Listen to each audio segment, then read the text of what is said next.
ओम भूर्भुवः स्वः तत्सवितुर्वरेण्यं भर्गो देवस्य धीमहि धियो यो नः प्रचोदयात्।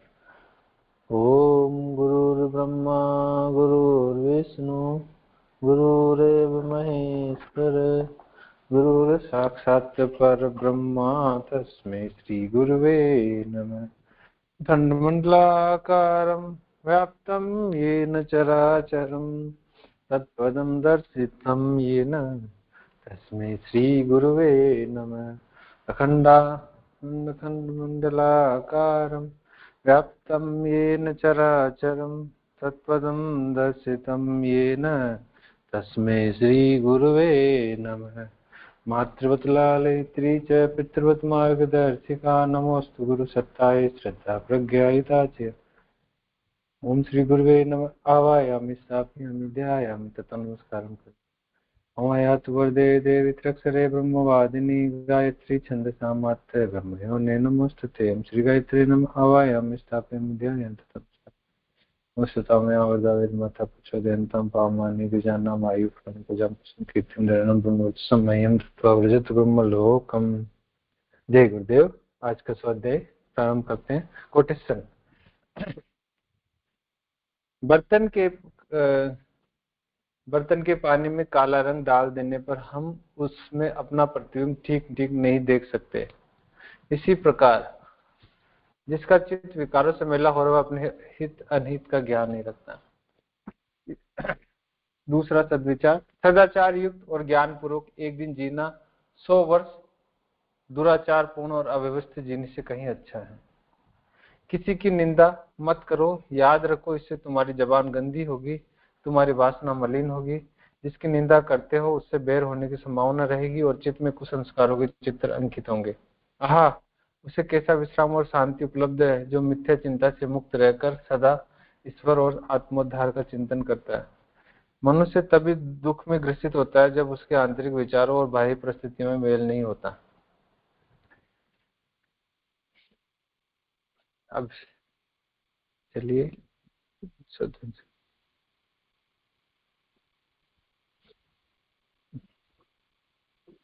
किसी मनुष्य की शुद्धता का आप पुरुष में विश्वास से बढ़कर कोई प्रमाण नहीं है। किसी मनुष्य की विचारों का स्वास्थ्य पर प्रभाव। आज का हम टॉपिक है विचारों का स्वास्थ्य पर क्या प्रभाव पड़ता है। ये जो लेखक है इसके श्री दत्तात्रेय जी। दत्तात्रेय ए रमाशंकर प्राजपेय न्याय तीर्थ में रहने वाले। ईश्वर ने मनुष्य के मस्तिष्क का निर्माण इस प्रकार किया है कि उसमें उत्तम विचार रहे। बुरे विचार विजातीय हैं, वे मनुष्य के ऊपर सवार हो जाते हैं तो एक प्रकार के उसके स्वाभाविक तत्व का हरण कर लेते हैं। सती स्त्रियां दुराचारियों के बंधनों में पड़कर जिस प्रकार कष्ट पाती है और दिन दिन दुर्बल होती जाती है, वही दशा हमारे शरीर की होती है। बुरे विचार अपने साथ चिंता, भय, क्रोध, कलह आदि लाते हैं और यह ऐसी अग्नियां हैं जो थोड़े ही दिनों में सार बाग जलाकर आदमी को खोखला कर देती है। इस संबंध में कुछ प्रसिद्ध शरीर शास्त्रियों की संपत्तियां नीचे दी जाती है। डॉक्टर आल्टन लिखते हैं, भय, उदासी, ईर्ष्या, घृणा, निराशा, अविश्वास आदि मानसिक विकार शरीर की स्वाभाविक क्रियाओं को मंद करके खून को सुखा देते हैं। डॉक्टर मैन लिखते हैं, संताप और मनोव्यथा के कारण कई लोगों की मृत्यु हो गई और अनेकों का मस्तिष्क खराब हो गया। इस प्रकार का परिणाम स्वाभाविक ही है। चलिए एक एक करके पढ़ते हैं। ईश्वर ने मनुष्य के मस्तिष्क का निर्माण इस प्रकार किया है कि उसमें उत्तम विचार। मस्तिष्क का निर्माण तो ऐसा किया है कि उसमें उत्तम विचार रहे, लेकिन होता क्या है कि उसमें विजातीय तत्व रूपी बुरे विचार भी मिल जाते हैं और वो इस मनुष्य के ऊपर सवार होकर एक प्रकार से उसका स्वाभाविक जो तत्व है उत्तम विचारों वाला उसका हरण कर लेते हैं।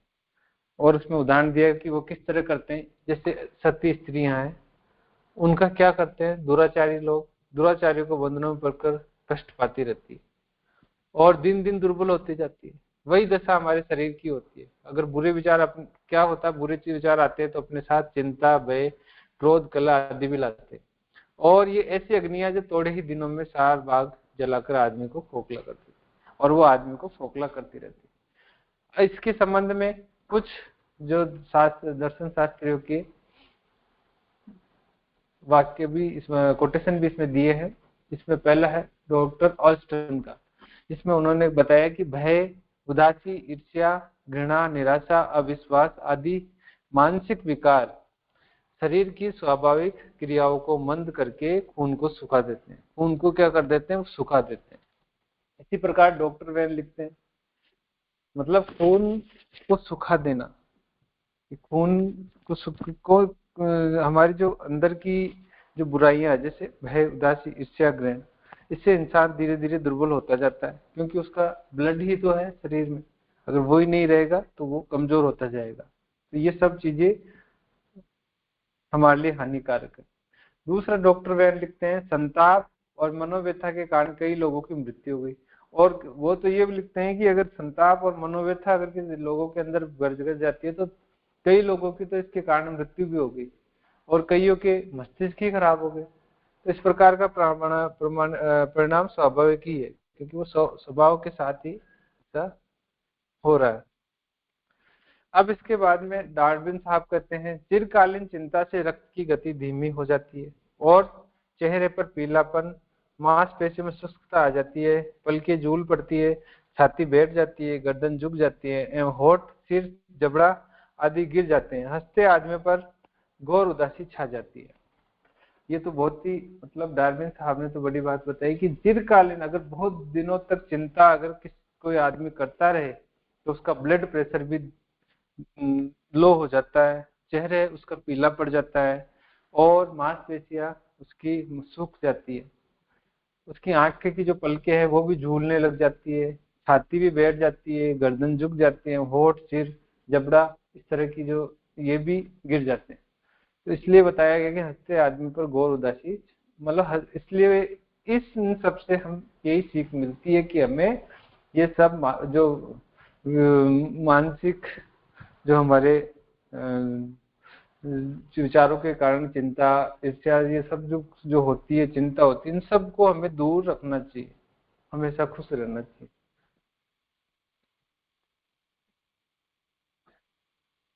इसके बाद में मनोविज्ञान शास्त्री अल्फम मेरियन कहते हैं, शोभ के कारण कई व्यक्ति अचानक मर गए।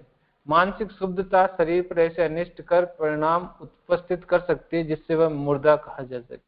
अभी बोल रहे मनोविज्ञान शास्त्री कौन? अल्फम मेरियन। ये कहते हैं कि जो शोभ करता रहता है वो आदमी अचानक मर भी जाते हैं। उनकी मानसिक शुद्धता, जो मन की शुद्धता है, वो शरीर पर कई अनिष्टकारी परिणाम उपस्थित करती है और आदमी जीवित रहते हुए मुर्दा कहलाने लगता है। सर रिचार्डसन का कहना है कि मानसिक कष्ट से होने वाला प्रमेय ठीक शारीरिक कारणों से होने वाले प्रमेय के समान होता है। मानसिक कष्ट से भी अगर कोई पीड़ा होती है वो भी शरीर के कारणों से होने वाली पीड़ा के समान नहीं होती। सर जॉर्ज बगार्ड बताते हैं कि असंख्य रोगियों को देखने के बाद मुझे ये पक्का विश्वास हो गया है कि फोड़े होने का प्रमुख कारण चिरकालीन चिंता ही होती है। चिंता के कारण ही शरीर में अगर कोई फोड़ा होता है तो वो भी एक चिंता का कारण है। ये सर जॉर्ज बगार्ड बता रहे हैं। डॉक्टर मुर्चिसन का एक कथन है कि कई रोगियों की जांच करने पर यह स्पष्ट हो गया है कि जिगर के फोड़े का कारण पुरानी चिंता या मानसिक दुख होता है। अगर जिगर के अंदर कोई फोड़ा हो गया तो उसका कारण या तो बहुत पुरानी कोई चिंता या मानसिक दुख ही होता है। डॉक्टर मेडरले बताते हैं, निश्चय ही मानसिक क्षोभ के कारण शरीर की वृद्धि में रुकावट पड़ती है और धमनियां अपना काम ठीक प्रकार करने से इनकार कर देती है। मतलब धमनियों में भी कमजोरी आ जाती है। मानसिक क्षोभ बहुत ही नुकसानदायक है। और ये सब होता क्यों है? ये सब हमारे विचारों के कारण होता है। अगर हमारे विचार निराशापूर्ण है तो ये सब चीजें हमारे अंदर घटित होने लग जाती है। अब डॉक्टर परम गेट्स कहते हैं, क्रोध, निराशा और क्षोभ शरीर में भयंकर विष उत्पन्न करते हैं जिनसे भारी हानि होती है। क्रोध, निराशा और ये दुख अगर शरीर में क्या करते हैं, ये एक विष के समान भयंकर विष उत्पन्न कर देते हैं और उसके कारण फिर हानि होना शुरू हो जाती है। डॉक्टर तकेनी का कथन है कि लकवा, हैजा, यकृत रोग, बालों का जल्दी सफेद होना, गंजापन, रक्त की कमी, गर्भपात, मूत्र रोग, चर्म रोग, फोड़े, पसीने की अधिकता, दंत जल्दी गिरना आदि रोगों की जड़ में भय या संताप छिपा होता है। हैजा या प्लेग से मरने वालों में बीमारी से मरने की अपेक्षा भय से मरने वालों की संख्या अधिक होती है। अगर किसी के हैजा या प्लेग से भी ज्यादा अगर कोई आदमी आज के टाइम में मर रहा है तो वो भय से कारण मर रहा है।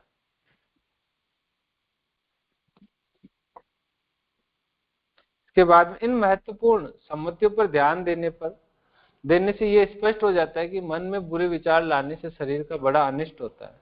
स्वस्थ रहने की इच्छा करने वालों को चाहिए कि सदैव प्रसन्न रहे और बुरे विचारों को अपने पास भी न फटकने दे। तो इनसे यही सीखने को मिल रहा है कि हमारे मन में किसी भी तरह की ईर्ष्या नहीं होनी चाहिए, चिंता नहीं होनी चाहिए, दुख नहीं होना चाहिए। और ये सब होता है जिन कारणों से हो रहा है, जिन विचारों के कारणों से हो रहा है, तो उन विचारों को हमें दूर करना चाहिए, हमें ध्यान रखना चाहिए। हमें ये भी ध्यान रखना चाहिए कि भाई हम स्वाध्याय करें, नियमित स्वाध्याय करें, अच्छे विचारों में रहे, तो हमारे साथ ये प्रॉब्लम्स नहीं आएगी। क्योंकि इसमें जो अगर रोग से भी ज्यादा अगर आज की दुनिया में कोई ज्यादा आदमी मर रहे हैं तो वो है भय के कारण। ये भय वाली परिस्थितियां हमारे अंदर उत्पन्न नहीं हो, इस बातों का हमें ध्यान रखें। इसके बाद में कोटेशन है, अशांत मनुष्य को अज्ञानी कहना चाहिए क्योंकि वह स्वार्थ में अंधा होकर अंधेरे में भटक रहा है। शांत पुरुष सब प्रकार की परिस्थिति में अपने लिए आनंद ढूंढ निकालते हैं। शांत पुरुष जो होते हैं वो किसी भी प्रकार की परिस्थितियां हो सब में आनंद ढूंढ निकालते हैं। तो अगर मतलब कहने का मतलब परिस्थिति एक ही तरह की परिस्थिति दो इंसान के लिए अलग अलग हो सकती है। एक आदमी उसी परिस्थिति में अशांत हो सकता है, दूसरा उसी परिस्थिति में बहुत आनंद के साथ भी रह सकता है। तो ये कह रहा है कि अशांत मनुष्य को अज्ञानी ही करना चाहिए क्योंकि वह स्वार्थ में अंधा होकर अंधेरे में भटक रहा है। हाँ, इसके बाद में नेक्स्ट, हमें दुनिया में जितने दुख और पाप दिखाई देते हैं उनका मूल कारण अज्ञान है। यह समझकर विचारवान पुरुष पापियों और पीड़ितों से घृणा न करके उन्हें दया की दृष्टि से देखते हैं। अगर इस दुनिया में दुख या पाप अगर है तो उसका मूल कारण अगर कोई है तो वो है अज्ञान। और जो विचारवान व्यक्ति है वो पापियों और जो दुखी है उनसे घृणा कभी नहीं करता, उनके दया की दृष्टि से देखता है क्योंकि वो अज्ञान के कारण इन सब मानसिक व्याधियों से पीड़ित रहता है। इसके बाद में मेस्मरिज्म क्या है, नेक्स्ट टॉपिक मेस्मरिज्म के बारे में पढ़ेंगे। ये धीरेन्द्रनाथ चक्रवर्ती जी ने लिखा है, मनुष्य शरीर हाड़ मांस का चलता फिरता पुतला मात्र नहीं है। ऐसी सुंदर और चैतन्य मशीन अपने आप नहीं चलती। जब साधारण यंत्रों को चलाने के लिए काफी शक्ति लगती है तो क्या चैतन्य यंत्र अपने आप चलता रहता है? होगा। वैज्ञानिक हमें बताते हैं कि मनुष्य के शारीरिक और मानसिक कार्यों को चलाने में इतनी विद्युत शक्ति खर्च होती है जितनी से 4 बड़े बड़े मिल चल सकते हैं। मनुष्य की तमाम शक्तियों से संपन्न एक कृत्रिम मनुष्य बनाया जाए तो उसके संचालन में एक बिजली घर की पूरी ताकत लग जाएगी। हमारे शरीर में असंख्य कल्पऊर्जे ही नहीं वरन उसमें अपना बिजली घर भी होता है। मृत्यु क्या है? उस बिजली घर का फेल होना है। शरीर के तमाम कल्पऊर्जे बदस्तूर बने रहते हैं, कोई कहीं से टूटता फूटता नहीं, केवल विद्युत धारा बंद हो जाती है। ये बहुत ही इंपॉर्टेंट बात है कि हमारा शरीर को जो हम समझते हैं कि हार्ड पास का पुतला मात्र है, ऐसा नहीं है। ऐसी सुंदर और चैतन्य मशीन अपने आप नहीं चलती, इसको चलाने के लिए बहुत शक्ति लगती है। ऐसा बताते हैं कि उस शक्ति को अगर हम संचय करें, उस शक्ति को अगर हम पूरा देखें तो उससे 4 बड़ी बड़ी फैक्ट्रियां या मिल चल सकते हैं। तो इसका मतलब यह है कि मनुष्य के अंदर बहुत शक्ति है, दिखने में लगता है लेकिन वो बहुत काम होता रहता है शरीर में। अब इसमें एक ये भी बताया कि अगर मनुष्य की तमाम शक्ति है, जो मनुष्य के अंदर जो शक्ति है, उनको अगर हम कृत्रिम मनुष्य उन शक्तियों संपन्न एक आर्टिफिशियल अगर मनुष्य बनाए तो उसके संचालन में एक बिजली घर की पूरी ताकत लग जाएगी। जितनी बिजली घर में कितनी ताकत होती है वो सारी उसमें लग जाएगी। हमारे शरीर में असंख्य कल्पऊर्जे ही नहीं वरन उसमें अपना बिजली घर, मतलब हमारे कल्पऊर्जे ही नहीं, यहाँ तक कोई हमारे शरीर में एक तरह से जैसे बिजली घर में होता है जिसको बोलते हैं स्विच गियर उपकरण, जो सप्लाई को काटना, बिजली को बंद करना, चालू करना, उसको कंट्रोल करना, इन सब के लिए काम आता है। वैसे ही हमारे शरीर में भी ऐसे ही बहुत सारे यंत्र होते हैं और एक तरह से अपना खुद का एक बिजली घर होता है। और जब मनुष्य मृत्यु को प्राप्त होता है तो उसका मतलब ये हो गया कि वो बिजली घर ही फेल हो गया। मतलब हमारे अंदर वो चेतना थी, वो चेतना ही सारा काम कर रही होती है। इसमें आगे बढ़ते, शरीर के तमाम कलपुर्जे बदस्तूर बने रहते हैं, कोई कहीं कहीं से टूटता फूटता नहीं, केवल विद्युत तारा ही बंद हो जाती है। तो वही चीज है, उपकरण तो आपके सामने है, लेकिन अब जैसे घरों में है, जैसे ही बाहर से आने वाली बिजली बंद हो जाती है तो उसके साथ में उपकरण तो वही है, लेकिन वो काम करना बंद कर देते हैं। तो वही का हमारे शरीर के साथ होता है। शरीर हमारा जब तक विद्युत धारा है, जब तक हमारे अंदर चेतना, चेतना का स्वरूप जब तक हमारे अंदर है, चेतना का अंश जब तक हम परमात्मा की चेतना का अंश जब तक हमारे अंदर है, तब तक हम जीवित है। और जैसे ही वो चेतना चली जाती है, हम भी मृत्यु को प्राप्त हो जाते हैं।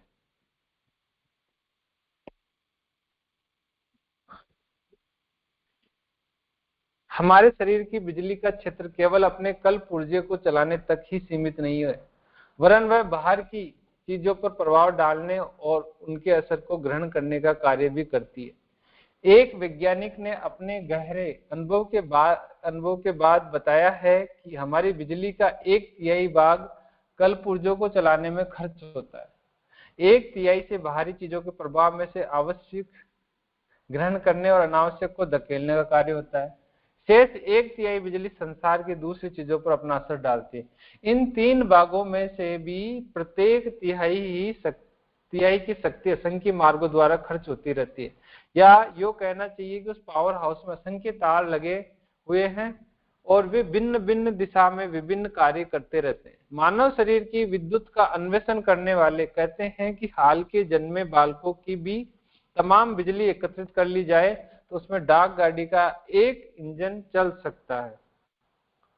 बड़े होने पर यह शक्ति बढ़ती है, जो व्यक्ति से बढ़ाने की कोशिश करते हैं उन्हें तो और भी अधिक मिल जाता है। अब इसमें जो विद्युत है, जो हमारे जो आसपास हम जिस विद्युत को देखते हैं उसके बारे में यहाँ पे विश्लेषण किया कि अगर देखें तो एक वैज्ञानिक का अनुभव यहाँ बताया कि हमारे जो जितनी विद्युत उत्पन्न हो रही है उसका 1/3 भाग तो उसके उपकरणों को चलाने में ही खर्च हो जाता है, और 1/3 भाग से बाहरी चीजों के प्रभाव में जो कुछ आ रहा है उसको आवश्यक ग्रहण करने और अनावश्यक को धकेलने का कार्य होता है। और जो बची शेष 1/3 है वो ही हमारे पावर हाउस से असंख्य तार लगे, वो हमारे दूसरी जो हमारे घरों में काम आते हैं। उसमें भी हम बहुत सारी हमारे घर में भी उपकरण जो लगे होते हैं उनमें भी खूब सारा वेस्टेज हो जाता है। तो अब यहाँ बता रहे हैं कि मानव शरीर की विद्युत का अगर हम विश्लेषण करें, एनालिसिस करें, तो देखेंगे हाल के बच्चे जितने भी, अगर जो छोटे बच्चे हैं उनका अगर बिजली एकत्रित कर ली जाए तो उनसे ही एक पूरी की पूरी मालगाड़ी चल सकती है, एक ट्रेन चल सकती है। और जैसे जैसे इंसान बड़ा होता जाता है वैसे वैसे वो शक्ति बढ़ती जाती है। और कई व्यक्ति ऐसे भी होते हैं जो इसको बढ़ाने की कोशिश करते हैं, उन्हें तो और भी अधिक वो शक्ति मिलती जाती है। इस विद्युत शक्ति का अनुभव वैज्ञानिक ही करते हो सो बात नहीं है। अपने दैनिक जीवन में अनेक घटनाएं हम देखते हैं, उसके द्वारा होने वाली हानि लाभों को भी जानते हैं, बचने के उपायों को भी जानते हैं और उपयोग में लाते हैं, पर अभी तक उस पर वैज्ञानिक प्रकाश नहीं पड़ा है। इसलिए अपनी उन दैनिक कृतियों को या तो ढर्रे में पड़ जाने के कारण याद नहीं करते या अंधविश्वास समझकर उपेक्षा कर देते हैं। परंतु नियम और सिद्धांत इस बात की प्रतीक्षा नहीं करते कि आप उन्हें जानते हैं या नहीं, आप उसके नफा नुकसान से परिचित है या नहीं। बिजली की शक्ति संपन्न तार को छूते ही आपकी मृत्यु हो जाएगी, भले ही आपको पहले से उसका पता न हो। पृथ्वी की आकर्षण शक्ति का पता पहल सर आइजैक न्यूटन ने लगाया था, पर क्या वह शक्ति पहले से काम नहीं कर रही थी? अब इस पैराग्राफ को समझते हैं कि ऐसी बात नहीं, विद्युत शक्ति का अनुभव वैज्ञानिक ही कर रहे थे। हम हमारे दैनिक जीवन में ऐसी घटनाएं पहले से भी देखते जा रहे थे, उसके हानि लाभों के बारे में भी जान रहे थे और उससे बचने के उपायों को भी जानते और उपयोग में लाते थे। लेकिन जैसे वैज्ञानिक प्रकाश पर करने का मतलब यह है कि अभी तक उन पर वैज्ञानिक प्रकाश नहीं पड़ा, इसलिए अपनी उन दैनिक कृतियों को या तो ढर्रे में पड़ जाने के कारण याद नहीं करती, अंधविश्वास समझकर उपेक्षा कर देते हैं। लेकिन वो सब जब तक साइंटिफिक कोई विश्लेषण नहीं हो जाता किसी भी घटना का, तब तक हम यही मानते हैं कि या तो वो अंधविश्वास है या फिर एक डर जो चल रहा है, उस डर को जैसे समझ के चल रहा है, बस चल रहा है, बस यही समझ रहे हैं। परंतु अगर नियम और सिद्धांत, जो विज्ञान के रूप में अगर हम नियम और सिद्धांत को देखें तो उसके नफा नुकसान से परिचित हो जाए। बिजली के शक्ति संपन्न तार को अगर छूते हैं तो हमारी मृत्यु हो जाएगी, भले ही आपको ये पता नहीं। बिजली के तारों को अगर छू ले तो मृत्यु हो जाए। पृथ्वी की आकर्षण शक्ति का भी पता पहले सर इसी तरह ही उन्होंने बताया कि वो जो सब घटनाएं घट रही थी, जैसे जो भी बिजली में आ रही तार, वो भले आपको पता नहीं हो, लेकिन अगर आप हाथ, ये थोड़ी है कि आपको पता हो तो आपको छोड़ देगी। तो आपने अगर हाथ लगा दिया बिजली की तार पे तो वो आपको छोड़ेगी नहीं। इसी प्रकार पहले भी गुरुत्वाकर्षण शक्ति थी, लेकिन जैसे न्यूटन के बारे में बताते हैं कि वो जैसे ही सेब का फल नीचे गिरा, उसने देखा कि ये क्यों गिरा, नीचे की तरफ ही क्यों गिरा, ऊपर की तरफ क्यों नहीं जा रहा। तो इस तरह का उसके मन में प्रश्न उठे और उन्होंने गुरुत्वाकर्षण की खोज करी। अब आगे पढ़ते हैं। मनुष्य जब से कुछ समझदार हुआ तभी से उसकी प्राकृतिक बुद्धि ने उस अदृश्य शक्ति के अच्छे प्रभाव को ग्रहण करने और बुरे प्रभाव से बचने का उपाय ढूंढ निकाला। पृथ्वी द्वारा शरीर की बिजली खींची जाती है, इसलिए प्रकृति ने गाय, भैंस, घोड़ों के पैरों में निर्जीव, ठोस और रोकने वाले आवरण पैदा कर दिए। खुर एक खड़ाऊ है जिनके द्वारा पशु शरीर और पृथ्वी की बिजलियों के बीच में दीवार खड़ी होती है। मनुष्य ने अपनी शक्ति खींचती देखी तो खड़ाऊ और जूतों का आविष्कार किया। संसार व्यापी विद्युत के अन्य अनिष्टकर प्रभावों से बचने के लिए पशुओं की खाल को उपयोग में लाना, रेशम के वस्त्र पहनना तथा कांसे के बर्तन में भोजन करना सीखा। हाथ में लकड़ी की लाठी या छड़ी हम क्यों धारण करते हैं? इसलिए कि बाह्य विद्युत के अनिष्टकर प्रभाव से बचे रहे। यहाँ यह प्रश्न उठता है कि मनुष्यतर प्राणियों ने ऐसा क्यों नहीं किया? प्रकृति को अपने उन मूक पुत्रों की पहले से ही चिंता थी।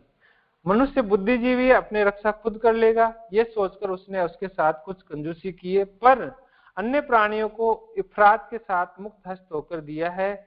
उनकी शक्ति मनुष्यों के मुकाबले बहुत अधिक है, इसलिए वह स्वयं बाह्य प्रभावों से लाभ प्राप्त करते हैं और हानि से बचे रहते हैं। ये पैराग्राफ बहुत इंपॉर्टेंट है। इसमें बताया है कि जो मनुष्य है, मनुष्य और एक तरह से जानवरों के बीच में जो प्रकृति ने क्या मतलब डिफरेंस किया है उसके बारे में इसमें बताया। तो देखो इसमें क्या बताया कि जो अगर गाय, भैंस, घोड़े देखें तो निर्जीव, ठोस और मतलब इसमें पहली चीज तो ये बताई कि भाई आप जो पृथ्वी है वो शरीर की बिजली को नीचे खींचती रहती है। तो उसको रोकने के लिए जैसे पशु पक्षी है, उन पशुओं में क्या किया, गाय भैंसों में, कि एक तरह से उनकी खुर पैदा कर दिए। तो उससे क्या होगा, वो एक है ना चप्पल की तरह काम करते हैं, चप्पल की तरह काम करते हैं, और वो जो विद्युत एनर्जी है वो वहां मतलब पृथ्वी खींच नहीं पाती। लेकिन इंसान के साथ में तो ऐसा नहीं है, तो उसने जूतों और चप्पलों का आविष्कार किया ताकि वो अनिष्टकारी जो प्रभाव उससे बच सके। इसी के साथ में पशुओं की खाल का उपयोग में लाने लग गए, रेशम के वस्त्र पहनने लग गए, कांसे के बर्तन में भोजन करना सीखा। ये इसलिए सीखा कि वो उसकी विद्युत अपव्यय नहीं हो सके। हाथ में लकड़ी या लाठी, छड़ी धारण करने लग गए ताकि बाह्य विद्युत के अनिष्ट का प्रभाव से बचे रह सके। अब यहाँ ये प्रकृति मतलब देखा जाए तो मनुष्य बुद्धिजीवी था, इसलिए उसके साथ में ऐसा नहीं किया। लेकिन जो उसके मूक पुत्र प्रकृति के, गाय, जो पशु पक्षी, जो मनुष्यतर प्राणी, मनुष्य को छोड़ के दूसरे प्राणी है, उन सबको मतलब ये देखा कि ये तो बुद्धिजीवी नहीं है, मनुष्य ही बुद्धिजीवी है, पशु पक्षी नहीं है। तो उनके साथ में उन्होंने क्या किया, उनको पहले से ही उनके शरीर में इस तरह के प्रोटेक्शन दे दिए। तो यही इस पैराग्राफ में बताया है, ताकि मनुष्य के मुकाबले बहुत अधिक, इसलिए बस मैं मतलब करने का मतलब यही है कि मनुष्य के मुकाबले उनको ज्यादा प्रोटेक्शन दिया। अब भारत के प्रसिद्ध क्रांतिकारी और वैज्ञानिक श्री हंसराज वायरलेस ने बेतार के तार का एक यंत्र बनाने में छिपकलियों के शरीर की बिजली से काफी काम लिया था। अन्य पशु पक्षी अपनी विद्युत शक्ति से नित्य आश्चर्यजनक काम लेते हैं। खाद्योत अपनी बिजली को चमकाकर कैसा सुंदर प्रकाश करता रहता है। एक प्रकार की मछली छोटे जल तंतुओं का शिकार करते समय अपनी बिजली का ऐसा झटका देती है कि वह बेहोश हो जाते हैं। बड़े अजगर सर्पों के विद्युत से छोटी चिड़िया और मेंढक मूर्छवत अचल हो जाते हैं। भेड़िए को देखते ही भेड़ का भागना तो दूर, मुंह से आवाज तक निकलना बंद हो जाता है। बिल्ली, शेर, बाघ आदि भी अपनी शक्ति से काम लेते हैं। अब यहाँ पशु पक्षियों में जो विद्युत है उसके बारे में बताया। तो सबसे पहले बताया कि हंसराज जी एक वैज्ञानिक हुए थे। हंसराज जी, उन्होंने बेतार के तार का एक यंत्र बनाने के लिए बिजली, छिपकली के शरीर की बिजली का काम लिया था। उसकी बिजली से मतलब उसकी चेतना का जो अंश है उसका यूज किया था। इसके बाद में अन्य पक्षियों का उदाहरण दिया है, जिसमें उसमें बताया कि खद्योत अपनी बिजली को चमकाकर सुंदर प्रकाश पैदा करता है। ये एक ऐसा जीव है जो अपनी बिजली को चमकाकर प्रकाश उत्पन्न करता है। इसी प्रकार मछली होती है, वो छोटे जल तंतुओं को शिकार करते समय अपनी बिजली का झटका देती है तो वो बेहोश हो जाते हैं और फिर उनका वो शिकार कर लेती है। इसी प्रकार बड़े अजगर सर्प है, उनकी विद्युत से छोटी चिड़िया और मेंढक चल ही नहीं पाते, वो एक तरह से मूर्ति की तरह हो जाते हैं, ऐसा झटका देते हैं सर्प। इसके बाद में भेड़िए देखें तो भेड़िए को देखकर भेड़ भागना छोड़ के वहीं रुक जाती है। तो ये आप बताया कि बिल्ली, शेर या बाघ सभी अपने इस शक्ति का उपयोग लेते हैं। मनुष्य में यह शक्ति पर्याप्त मात्रा में होती है, उसमें आकर्षण और विकर्षण दोनों ही धाराएं विद्यमान रहती है। क्रोधित और रोष में भरे हुए व्यक्ति को सामने देखकर हमारे पांव कांपने लगते हैं और एक सुंदर स्त्री को देखने के लिए बरबस आकर्षित हो जाते हैं। ये क्या है? ये उन्हीं आकर्षण विकर्षण शक्तियों का प्रभाव है। वेश्याओं के यहाँ बदनामी, धन व्यय और स्वास्थ्य लाभ होते हुए भी क्यों जाते हैं? स्वास्थ्य नाश होते हुए भी क्यों जाते हैं? अपनी स्त्री मिलने को क्यों उद्विग्न रहती है? सुंदर बच्चों को खिलाने को मन क्यों ललचाता है? विरोधी विचार रखते हुए भी किसी के सामने जाकर पानी पानी क्यों हो जाते हैं?